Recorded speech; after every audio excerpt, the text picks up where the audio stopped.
कुंडल में धारण किया, इसलिए वो ब्रह्म कुंडली कहलाई। उसके बाद में वो सुमेरु पर्वत पर आकर के गिरी। सुमेरु पर्वत से वो निषद, हेमकूट और हिमालय आदि पर्वतों को पार करके दक्षिण समुद्र में जाकर के गिरती है। इसका नाम अलकनंदा है। एक पश्चिम में जाती है, उसका नाम सीता है। एक उत्तर में जाती है, उसका नाम भद्रा है। एक पूर्व में जाती है, उसका नाम चक्षु है। ये गंगा की चार धारा हुई। इन चार धाराओं में ये दक्षिण की तरफ जो आती है, इसकी फिर सहस्र धाराएं होती हैं। सहस्र धारा कहलाती है। आते समय रास्ते में जन्नू नाम का ऋषि इसको पी गया, इसलिए इसका नाम जाह्नवी पड़ा। भगवान शंकर ने इसको जटा में धारण कर लिया, इसलिए जटा शंकरी कहलाई। भगीरथ इसको लाने के लिए जाता है, तपस्या करता है, इसलिए इसका नाम भगीरथी कहलाता है। इस गंगा में स्नान करने के लिए जो जाते हैं नारायण, वो एक एक कदम पर एक एक अश्वमेध यज्ञ के फल की प्राप्ति करते हैं। बोलो गंगा महारानी की जय। ये विप्र का चरणोदक है। वामन भगवान जितने भी अवतार हैं उन सब में अत्यंत श्रेष्ठ है। अब वामन भगवान ने दूसरा पैर तो नाप लिया, तीसरा पैर कहाँ रखे? दूसरा पैर ब्रह्मांड कटा को पार कर गया। अब राजा बलि से कहते हैं कि मैं तीसरा पैर कहाँ रखूं? तुम बोल रहे थे, तुम अपनी बड़ी महिमा गा रहे थे कि मेरे पास बहुत कुछ है, तुम मन में आओ वो सब पैसा लो। अरे मांगने वाले का मुंह कितना विशाल है, कौन जान सकता है। देने वाले पास तो एक सीमित है, जितना उसके पास है उतना ही तो है। तुमने दान की महिमा का अतिक्रमण किया है, इसलिए मैं तुम्हें बंदी बनाता हूं। भगवान वामन ने राजा बलि को नाग फांस में बांध लिया। नाग फांस में बांध लिया तो बड़ा कष्ट हुआ। प्रहलाद जी महाराज आ गए, आकर के भगवान के चरणों में पड़े, प्रणाम किया और वामन भगवान से कहा, हे प्रभु, ये निष्ठुर है, पागल है, अबोध है, इसको ज्ञान नहीं है। मैं आपके चरणों में प्रणाम करता हूँ और इसको क्षमा कर दीजिए। ये दान की महिमा को नहीं जानता, इसलिए इसने ऐसा कह दिया। आप क्षमा कर दीजिए और ये संपूर्ण भूमंडल और ये जितना भी ये लोक परलोक है, ये सभी आपका है। इसको क्या मालूम? ये परमात्मा की लीला है, ये जानता नहीं है। इसने तो केवल अपने बल के प्रभाव से, अपने धर्म के प्रभाव से, अपने तप के प्रभाव से त्रिलोकी को जीता है। इसको ये मन नहीं मालूम है कि ये सब कहाँ से मिला। तप करने पर प्रतिफल कौन देने वाला है? दान करने पर प्रतिफल कौन देने वाला है? यज्ञ करने के बाद में प्रतिफल कौन देने वाला है? वो यज्ञ का स्वरूप क्या है, दान का स्वरूप क्या है, ये नहीं जानता। इसलिए आप इसको क्षमा कर दीजिए प्रभु। विंध्यावली के मन में विचार हुआ, ये तो बहुत बड़ी बेइज्जती है। मेरे पतिदेव ने वचन दे दिया। पत्नी क्या करती है? पति जब संकट में आता है तब पत्नी अपना सर्वस्व लुटा देती है अपने पति की इज्जत के लिए। बाजार में कोई सौदा कर लिया, घर में कुछ भी नहीं है तो उसके पास तो श्रृंगार है, वो पति को सौंप देती है कि आप जैसे भी हो, अपनी बात रहनी चाहिए। विंध्यावली क्या कहती है? महाराज, ऐसी बात नहीं है, तुम अपने 3 पैर पूरे करो, मैं देती हूँ। मेरा पति है, उसका आधा शरीर मेरा है। मैं अपने पति के आधे अंग की स्वामिनी हूँ। तुम मेरे पति के आधे अंग को बंदी बनाओ और आधे पैर, आधा अंग है, उस पर तुम अपना पैर रखो। तुम पूरे शरीर को बंदी नहीं बना सकते। बोल हूं कि नहीं? मैं अपने पति के आधे शरीर का मेरा अधिकार है कि नहीं? है तो फिर मेरे पति के शरीर को लो और उस पर पैर रखो, मैं देती हूँ तुम्हें दान। मेरे पति के दान को पूरा करो। यहाँ से खाली हाथ लौट करके नहीं जा सकते। भगवान वामन भगवती वो जालक मालिनी जिसके जाड़ जेठ का घाघरा और ओढ़ना है, विंध्यावली जब ऐसे बोलती है तो कहते हैं कि धन्य है विंध्यावली, तुमने अपने पति को मेरे चरणों में समर्पित कर दिया, दे दिया अपने सुहाग को। बोलो तुम क्या चाहती हो? तुम्हें लोक दूं, ब्रह्मांड दूं, जो कुछ मांगो सो दूं। विंध्यावली ने कहा छोटे मुंह बड़ी बात, जो स्वयं द्वार पर आकर के भिक्षा याचना कर रहा है, तुम मंगत से हम मांगत नहीं, मंगते तो कोई मांगा करेंगे, तुम मंगत से हम मांगत नहीं, तुम जैसे मंगते से मैं नहीं मांगती, कुछ नहीं मांगती। मेरे भाग्य में है या नहीं है, मुझे कष्ट है या सुख है, इसका मेरे को कोई गम नहीं है। मैं तुमसे कुछ भी नहीं चाहती, कुछ भी नहीं चाहती। मैंने अपने पति को ही समर्पित कर दिया। जिस स्त्री ने अपने सुहाग को ही समर्पित कर दिया, हटा दिया, दे दिया, मेरे पास बचा क्या है और मुझे क्या चाहिए है? जिस स्त्री के पास पति नहीं है उसको क्या चाहिए महाराज? जिसको पति को जिसने दे दिया, दान में दे दिया। मेरे पास मेरा पति नहीं है, जो सौभाग्यशाली नहीं बिना पति के रहती हो, उसको क्या चाहिए? उसको कुछ भी नहीं चाहिए। भगवान वामन बड़े प्रसन्न हुए। विंध्यावली की भाषा को सुन करके देवता लोग पुष्पों की वर्षा करते हैं, जय जयकार की ध्वनि करते हैं। धन्य है विंध्यावली। जो भगवान को उस नाग फांस उठानी पड़ी और कहा हे राजा बलि, तुम आज के बाद में सुतल लोक में राज करो, और जब ये मनमंत्र पूरा हो जाएगा उसके बाद में स्वयं इंद्र बन करके और राज करोगे, त्रिलोकी का आधिपत्य प्राप्त करोगे।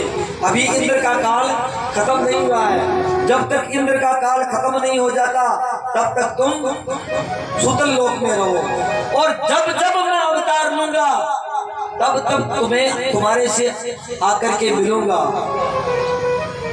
और बोलो तुम क्या वर मांगते हो? राजा बलि ने कहा महाराज, आप क्या पता कब अवतार लेते हैं, और इतने काल तक मैं आपका इंतजार करता रहूंगा। मुझे अवतार की बात नहीं है, मेरे पर अगर आप कृपा करते हैं तो ऐसा करो, मैं जहां भी जाऊं, जिस दरवाजे निकलूं आपके दर्शन करूं, और दरवाजे में बढ़ूं, मैं बाहर निकलूं तो आपका दर्शन, और भीतर में आऊं तो आपके दर्शन। मैं केवल और केवल बाहर और भीतर आते जाते समय आपके दर्शन करता रहूं, बस, और मुझे कुछ नहीं चाहिए। देखो विचित्र बात, गए थे लाने के लिए और भगवान स्वयं बंदी बन गए। राजा बलि के द्वार पर जाकर के द्वारपाल बन गए। सुतल लोक में काल बीत गया, इंद्र आदि लोकपाल दिक्पाल सब अपने अपने स्थान चले गए। ऋषि महर्षि भी अपने काम लग गए। भगवती लक्ष्मी ने समाज को इकट्ठा किया, इकट्ठा करके कहा भाई मेरा कौन है? तुम तो अपने अपने काम में लग गए, वैकुंठ खाली पड़ा है, बिना पति के पत्नी सुशोभित होती है क्या? वो भगवान तो सुतल लोक में राजा बलि के द्वारपाल बने हैं, मैं किन की पगतंपी करूं, मैं क्या करूं? तब सब मिल करके और भगवती लक्ष्मी से कहा कि एक काम करो, तुमको भी राजा बलि के सामने याचना करनी पड़ेगी। भगवान स्वयं तो गए हैं, अब लक्ष्मी जी स्वयं जाती हैं, क्योंकि तू समुद्र की बेटी हो, और भगवान राजा बलि समुद्र में सुतलोक का राजा है, तो तुम्हारा भाई हुआ, अपने भाई के पास जाओ और उसको राखी बांध करके और तुम उसको दक्षिणा के रूप में प्राप्त करो। तो श्रावण की पूर्णिमा के दिन भगवती लक्ष्मी वामन भगवान को लाने के लिए राजा बलि को हाथ में राखी बांधती है और कहती है, बोल तुम मेरी बहन हो तो मांगो, क्या चाहती हो? बोलिए, तुम्हारा द्वारपाल मेरा पति है, इसको प्रदान करो। तो भगवान वामन को लेकर के छुटकारा लेकर के आती है। इसी प्रसंग में गुरु और शिष्य आपस में रक्षाबंधन करते हैं। भाई बहन का ये त्योहार है। श्रावणी पूर्णिमा के दिन ऋषि महर्षि लोग, तपस्वी लोग, ब्राह्मण लोग अपने जनेऊ को बदलते हैं। इस उत्सव में भगवान प्रकट हुए हैं इसलिए, और उस दिन श्रवण नक्षत्र भी होता है। पावन भगवान भी श्रवण नक्षत्र में ही प्रकट हुए हैं और पूर्णिमा के दिन भी श्रवण नक्षत्र है, इसलिए श्रावण की पूर्णिमा के दिन वो रक्षाबंधन का त्योहार आज भी हम सब मनाते हैं और 12 महीने तक वो मंगल को प्राप्त होते हैं। बोलो वृंदावन बिहारी लाल की, वामन भगवान की जय। इस प्रकार से ये वामन का चरित्र आपको श्रवण करवाया। अब मैं, आज एकादशी है इसलिए बीच में एकादशी का महात्म्य सुना देता हूँ। उसके बाद में हम लोग थोड़ी देर के लिए विश्राम करेंगे, जलपान कोई करना है कर लेंगे। उसके बाद में फिर हम आज जल्दी ही भागवत समारंभ हो जाएगी। आज बहुत काम है हमारे, भगवान राघवेंद्र अवतार लेंगे। इसके अलावा भगवान श्री कृष्ण चंद्र आनंद कंद भी आज अवतरित होंगे, इसलिए आप लोग भी जल्दी ही आ जाएंगे। ज़्यादा कल की तरह ज़्यादा समय नहीं दिया जाएगा। श्री कृष्ण चंद्र भगवान की गोविंद जय जय गोपाल जय जय गोविंद राधा रमण हरि गोविंद राधा गोविंद जय जय गोपाल जय जय गोविंद राधा रमण हरि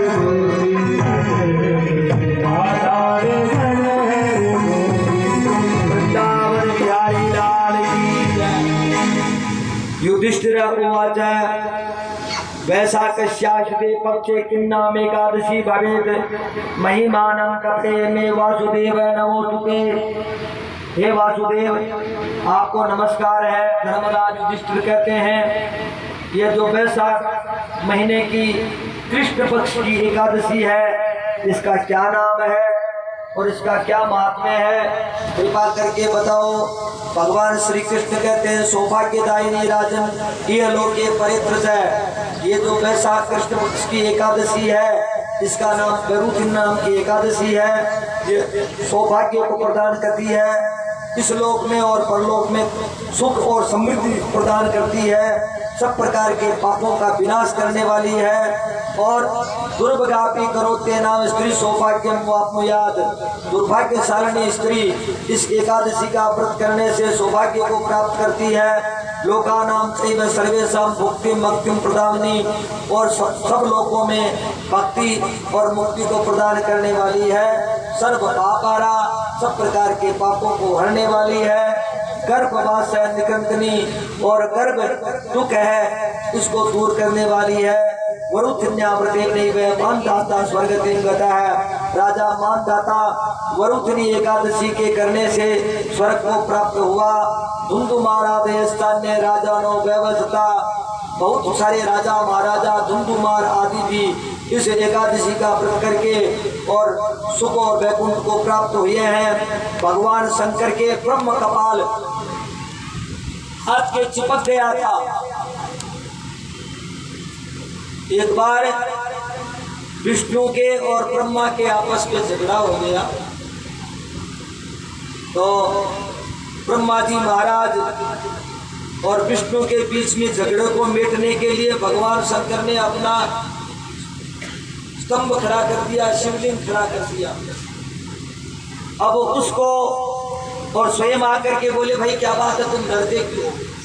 बोले वो ये कहता मैं बढ़ाऊँ, ये कहता मैं बढ़ाऊँ। बोले एक काम करो, ये जो स्तंभ है इसका अंतिम छोर जो दान करके आ जाएगा वही बढ़ा। ब्रह्मा बोला मैं तो ऊपर जा करके मालूम करूँ, ऊपर से तो कर है। विष्णु भगवान बोले मैं तो छोटो ही हो जाऊँ, मन तो बटो हो। क्योंकि पार कौन पास का है, ये अपार है। जो अपार है उसका पार क्या है, इसको मैं पार नहीं पा सकता। ब्रह्मा जी बोले मैं पार पासी हूँ, मेरा में है। हंस पर आरूढ़ होकर के आकाश में गया, दौड़ता गया, ऊंचा जाता गया। जो जो ऊंचा जाता है जो वो स्तंभ भी ऊंचा जाता है। अंत में ब्रह्मा ने सोचा ये तो इसका अंतिम छोर नहीं मिलने का, जरूर ये शिवलिंग है और शिवलिंग पर गाय का दूध और गेंद की पुष्प चलता है। ब्रह्मा विधि का तो जानता ही है, ब्रह्मा विधि का जानकार है, इसलिए अपनी विधि के द्वारा उसने जानकारी दे दी और केत की पुष्प को और कामधेनु को दोनों को बुला करके कहा तुम्हें मेरी साक्षी देनी पड़ेगी। कामधेनु बोली साक्षी झूठी कैसे दे सकते हैं? बोल नहीं दोगे तो श्राप दे देंगे। अपने माइक के लिए झूठ बोलने में क्या दोष लगता है, उस दोष का भागी तो मैं होऊंगा। तो कामधेनु और केतकी को ले गए। इन दोनों ने 7 वर्ष कल ये बात बताई भी जा चुकी है।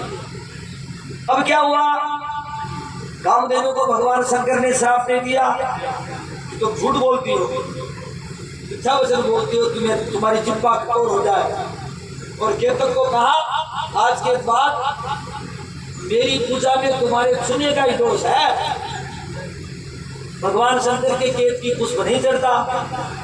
अब ब्रह्मा के ऊपर क्रोध किया शंकर ने, अरे जिसके मुख से वेद निकलते हैं तुम भी झूठ बोलते हो, इसलिए वो 5वां सिर था ना, तो सिर को उतार दिया। भगवान शंकर ने उतार तो लिया लेकिन तेरी के चिपक गया, वो हटा नहीं। बार बार झटकने से भी वो नहीं हटा। ब्रह्मा भगवान शंकर ने देखा ये कपाल कैसे हटे, ब्रह्मा जी का कपाली मस्तक ये हटे कैसे, तो वो उन्होंने सब जगह बहुत तपस्या की भगवान शंकर ने, लेकिन वो हटा नहीं।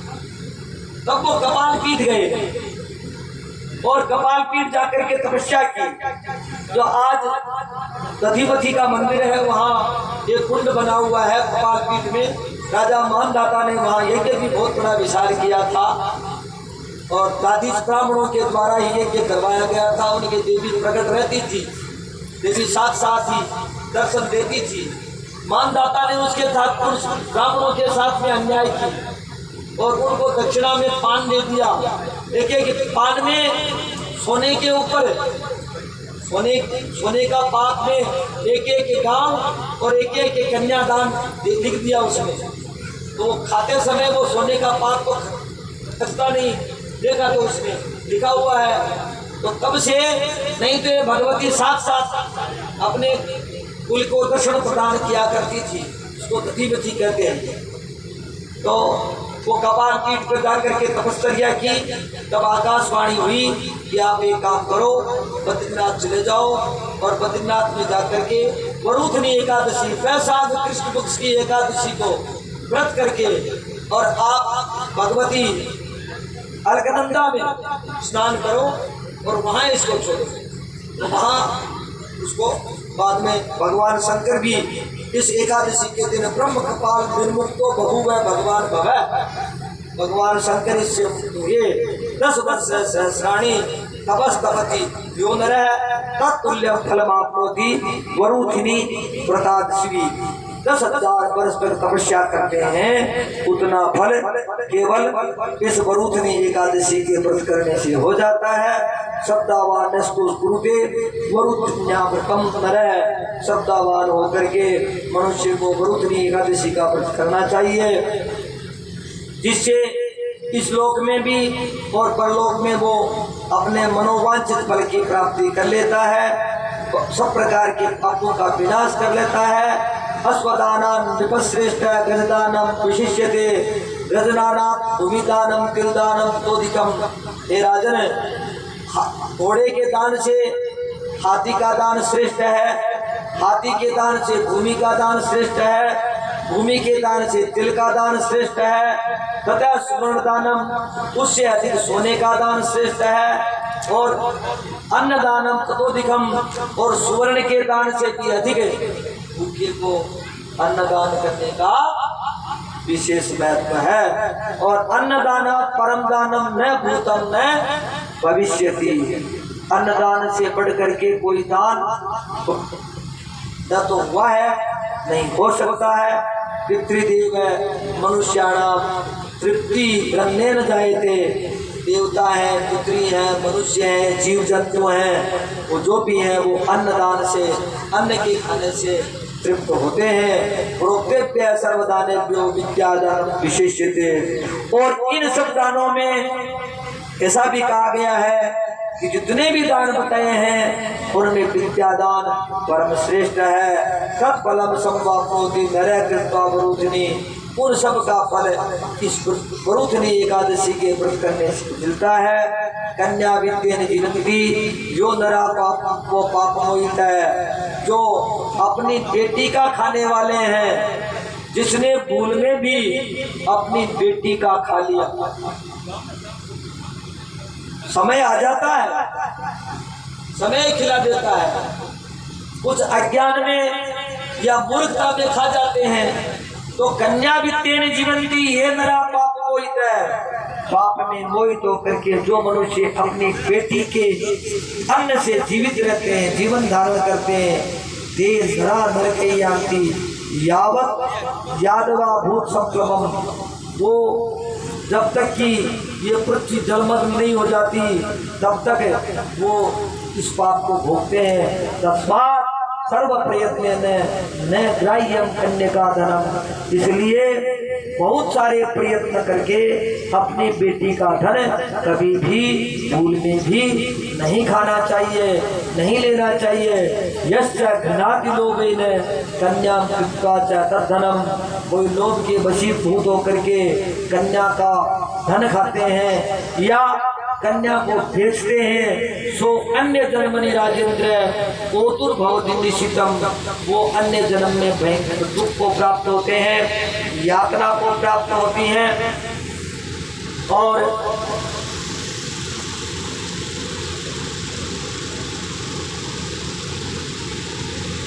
बिलाव बनते हैं, वो बिलाई की योनि प्राप्त होती है उनकी। इसलिए कन्या कन्या वित्तेन योदद्यात् यथाशक्ति स्वलंकृता। जो वित्त छारू जो कुछ भी अपना धन है उससे अपनी बेटी को अलंकृत करके जो दान करता है, तब पुण्यम संख्यम कर्तु ही चित्रगुप्तो भवत्यलम। उसका पुण्य बहुत है, 12 पीढ़ी आगे की और 12 पीढ़ी पीछे की, और अपनी 25 पीढ़ियों को तारती है। इसलिए कांशम मांसम मसूरात्म चणकान गोत्रवाचता साकम मधु परान्नम च उदर भोजन मैथुने वैष्णवो व्रत करता च दशम्याम 10 वर्ष। दशमी के दिन ही वैष्णवों को इन 10 चीजों का परित्याग कर देना चाहिए। शाक है, शहद है, पराया अन्न है, दूसरी बार भोजन है, स्त्री का संग है। व्रत करने वाले मनुष्य को दशमी के दिन जुआ खेलना, सोना, पान खाना, दंतुर करना, पराई निंदा करना, चुगली करना, पतियों के साथ बैठना, क्रोध करना, झूठी बातें करना, इन 10 चीजों का परित्याग कर देना चाहिए। और उसके बाद में उसको एकादशी का व्रत नारायण करना चाहिए। ऐसा करने से व्यायाम है, श्रम है, दूसरी बार भोजन है, स्त्री संग है, क्षार कहिए, लूण है, पराया अन्न है, ये 12 वस्तु जो है वो द्वादशी के दिन भी परित्याग करनी चाहिए, अर्थात एकादशी को। तो वरुथनी एकादशी व्रत को किया उनके सब पाप नष्ट हो जाते हैं। ये वरुथनी अंत में अक्षय गति को प्रदान करने वाली है। अतः पापों का क्षय करने के लिए और यमराज के भय से मुक्त होने के लिए ये वरुथनी एकादशी है, वो कल्याणकारिणी है। तस्मात् सर्व प्रयत्न में कर्तव्य पाप भी उगते, सब प्रकार के प्रयत्न करके और वरुथनी एकादशी का व्रत करना चाहिए। इसके करने से सब प्रकार के जन्म जन्मांतर के पाप हैं वो नष्ट हो जाते हैं। बोलो श्री कृष्णचंद्र भगवान की, श्री वृंदावन बिहारी लाल की, भागवत भगवान की। गोविंद जय जय गोपाल जय जय गोविंद।